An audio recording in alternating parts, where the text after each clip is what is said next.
Hey guys, today I want to show you how to make the best cubed steaks ever. You start out with garlic, lots of garlic. Next you add your oil, measure with your eyes.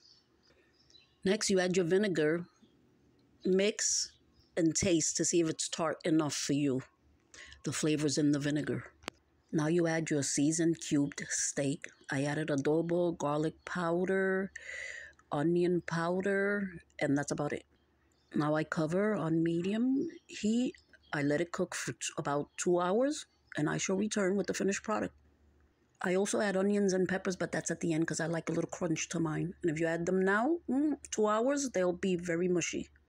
And there you have it. The steaks taste like they're buttery. You don't even need a knife, a fork, and that's it. And yellow rice with gandules and a salad on the side. Thank you for watching.